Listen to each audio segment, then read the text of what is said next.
สวัสดีและสบายดีเด้อพ่อแม่พี่น้องป้าลุงบัดสุขทุกคนสบายดีในช่วงเช้ามื้อนี้บ่าวนุ่งมา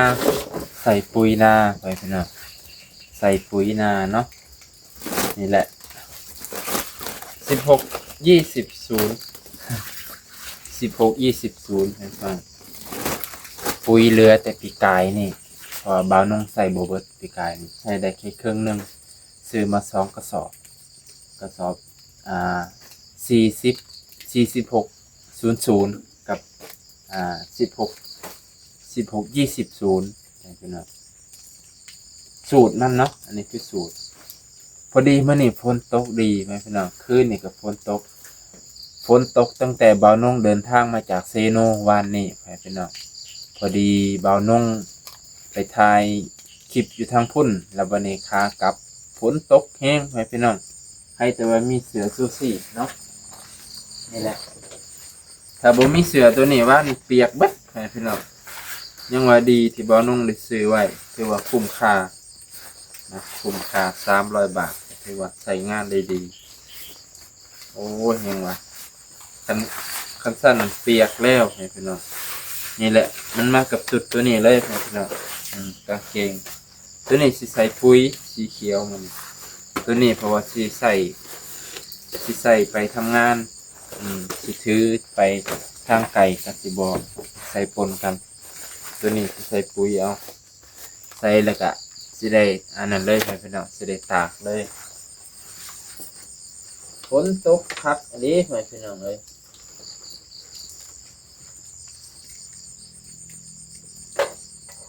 เนาะเกือบลืมกุญแจรถบ่ได้เด้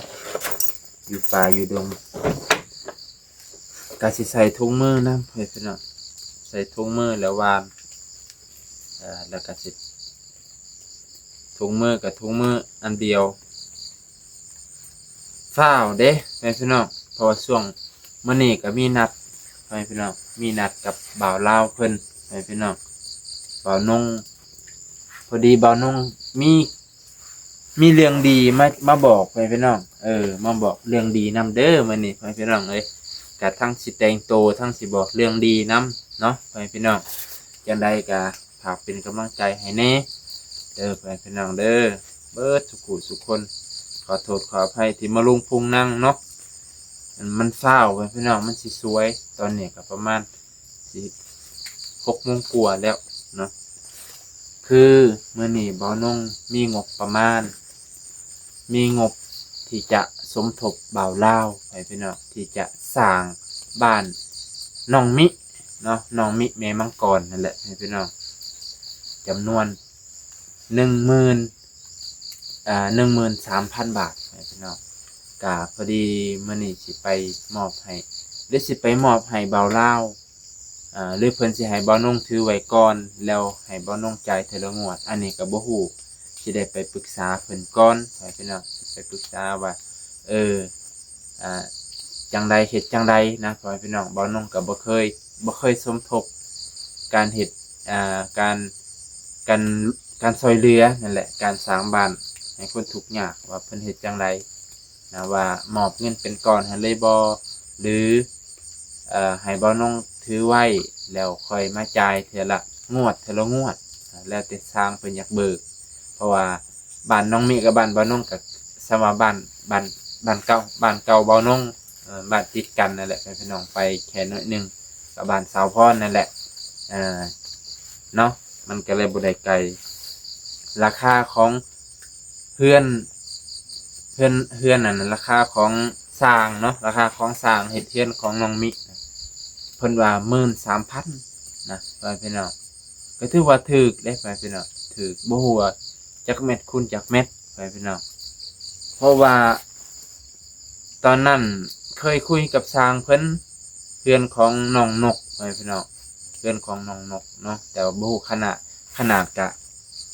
5 คูณ 5หรือ4 คูณ 5ก็ประมาณนี้พี่น้องแต่สร้างเพิ่นก็คือว่า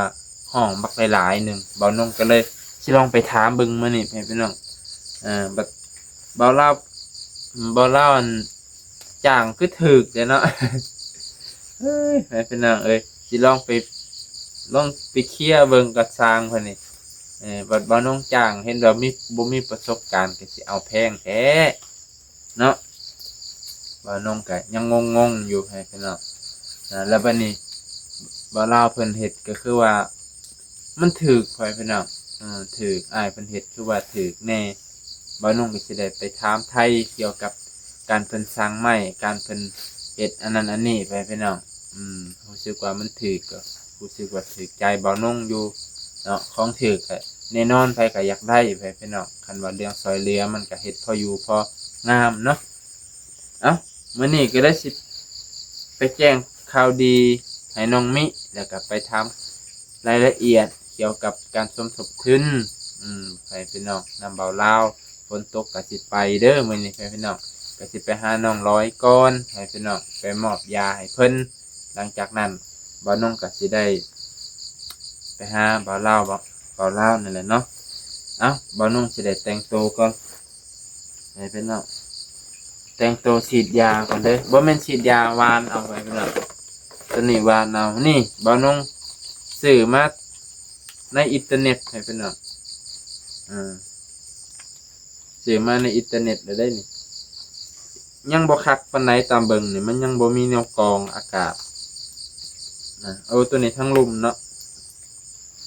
ใส่จังซี่เพิ่นน่ะตัวซ้ำกับอันนี้เลยพี่น้องเอ้ยคือกับในหนังเลยเนาะตัวนี้เฮ็ดจังซี่แม่นบ่โอ้คือกับในหนังเลยบัดนี้เห็นบ่ปึ๊บ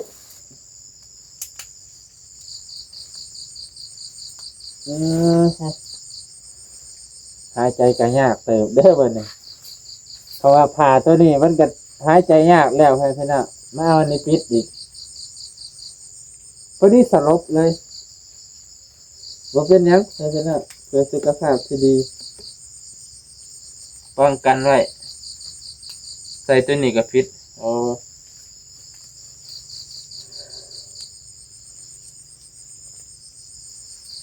คิดเห็นตอนประท้วงเลยพี่น้อง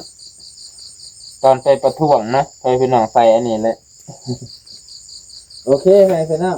จะเอานี่ลงแล้วแบบนี้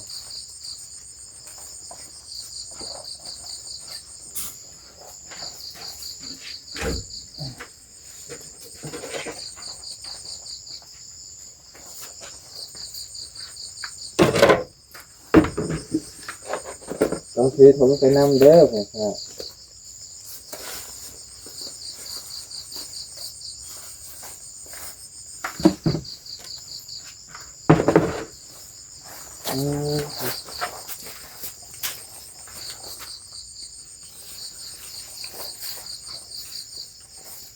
โอเคพอพี่น้องบ่าวนุ่งต้องขับรถไปทางพุ่นเลยพี่น้องต้องขับรถไปพุ่น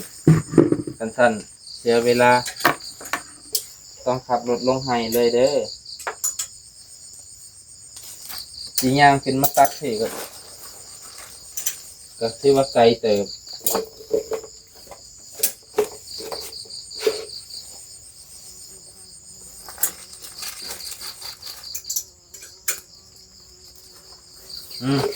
ตักแล้วแบบทีนี้ก็ให้ข้างๆรถ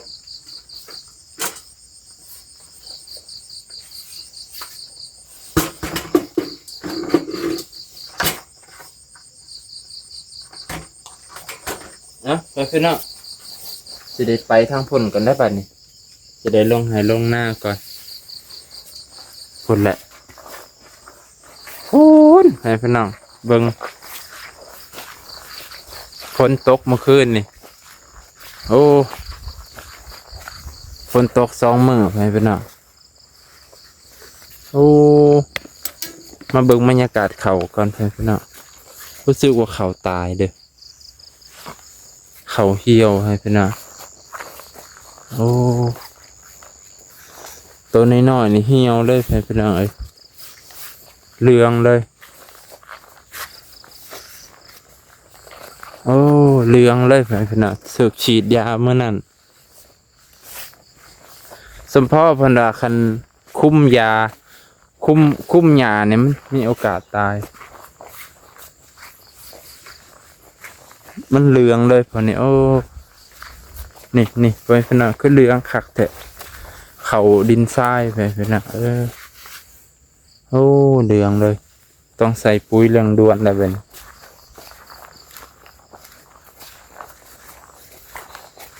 แต่ว่าหญ้านี่ยังบ่ยุบอยู่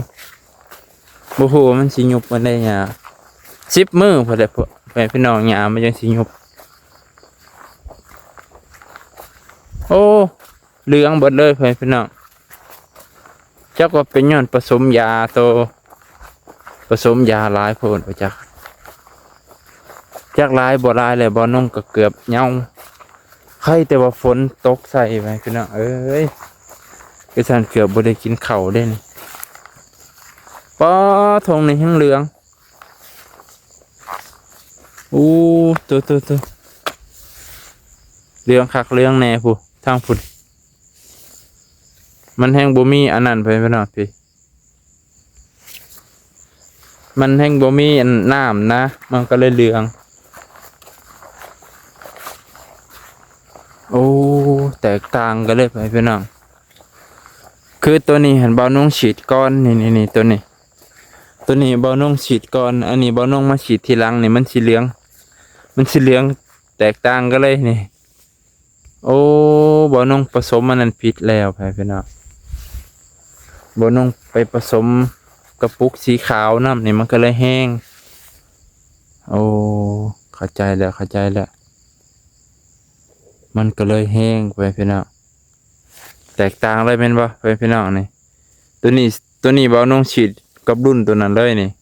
กับรุ่นพวกนั้นเลยนี่มันก็เลยแบบเหี่ยวเหลืองมาเลยตัวนี้เบานุ่งฉีดก้อนแต่ว่าเบานุ่งผสมยาชุดเดียวอันนั้นเบานุ่งไปใส่ตัวกระปุกใหญ่ๆสีขาวนะมันก็เลยแห้งไปพี่น้องแต่ว่าหญ้าเพิ่นก็ยังบ่ลงหญ้าบางบอนก็ยังบ่ลงตัวนี้ยังแต่ว่าพวกนี้มันลงไปพี่น้อง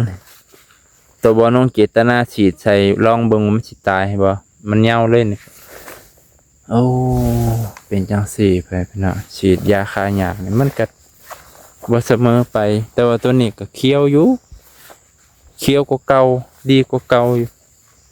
หญ้ามีบ่ก็มีอยู่แต่บ่หลายโอ้มาเบิ่งหน้าเธอนี่ก็ถือว่าเกือบบ่ได้กินข้าวตัว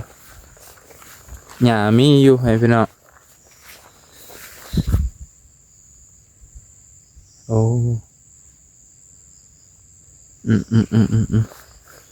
งัวนี่ลงลุยเลยนี่ตามเบิ่งนี่งัวลุยแล้ว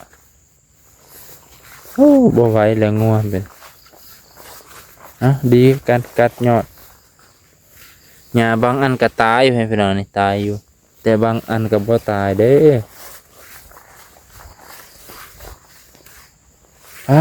ตัว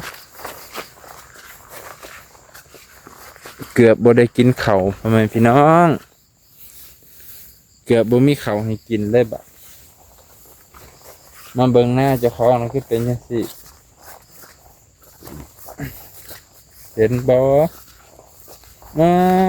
ตัวทำไมพี่น้องเอ้ยตายทั้งเขาตายทั้งหญ้าเลยนี่ก็ตัวนี้แฟนพี่น้องนี่หญ้านี่ใบเหี่ยวไปเลยใบนี่แห้งอีหลีสั่นหญ้าก็เหี่ยวเขาก็เหี่ยวโอ้บ่ธรรมดาเด้อนี่พี่แตกต่างกันเลยทางนี่กับทางนี่เห็นบ่ฤทธิ์ของยาเกือบถ้าฝนบ่ตกใส่นี่เขามีสิทธิ์ตายเลยพี่น้องใครแต่ว่าฝนมาซอยเอ้าจะได้กะป้าตัวผู้แทนที่มันสีเขียวมันเหลืองหมดเลย